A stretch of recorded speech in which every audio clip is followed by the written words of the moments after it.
Hello, I am Amit Nerurkar, and today we'll be focusing on a topic of application layer which is known as Telnet.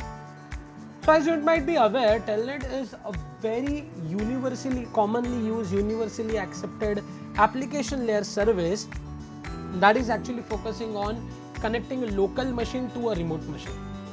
So it is a general purpose client server application protocol which will allow a local machine, for example client, to share data with a remote machine, for example server.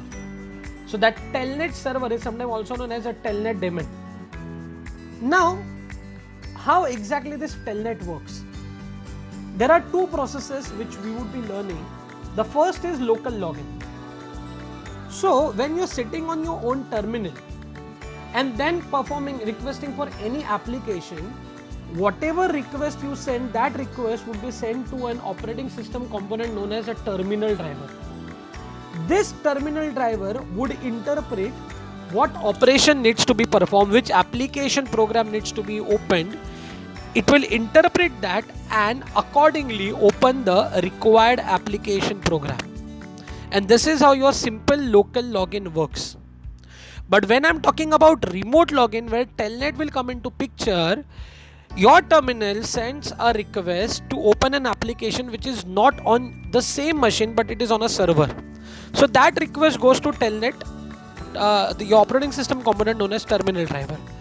Terminal driver realizes that the operation which is being requested is not from the same machine, it is not from the local machine, and hence this request is now further forwarded to a process known as Telnet client.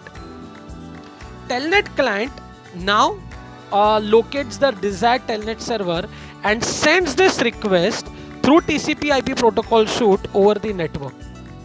At the receiving end, the Telnet client receives this particular request, and this request would be then forwarded to server's terminal driver. For client, it is known as a pseudo terminal driver. So pseudo terminal driver would interpret which particular application is to be opened, and that particular application would be opened and the response would be given back to the client. Now this is how your overall remote login, the Telnet process works. But the issue over here is the issue of heterogeneity. The Telnet client might be using or might be working on one operating system, Telnet server might be working on another operating system. So to handle such heterogeneity, a middleware is required, and that middleware is nothing but NVT. So NVT, which stands for Network Virtual Terminal.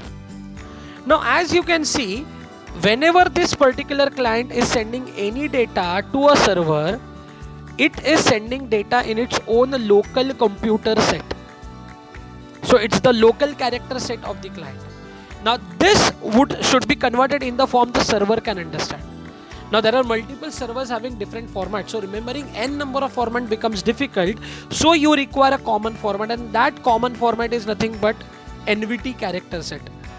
So your the message from the local character set would be converted into the NVT character set, and at the receiving end, the NVT character set would be converted back into the character set which is understood by the server.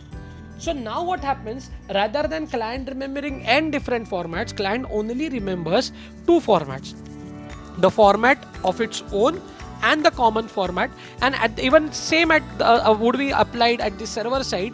Server would follow two things. It will understand its own character set as well as it will understand the NVT character set.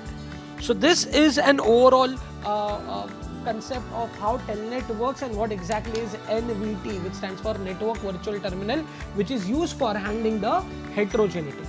So for more same concepts video, please subscribe to my channel Amit Nerurkar and hit the bell icon to get more updates. This is Amit Nerurkar signing off. Thank you.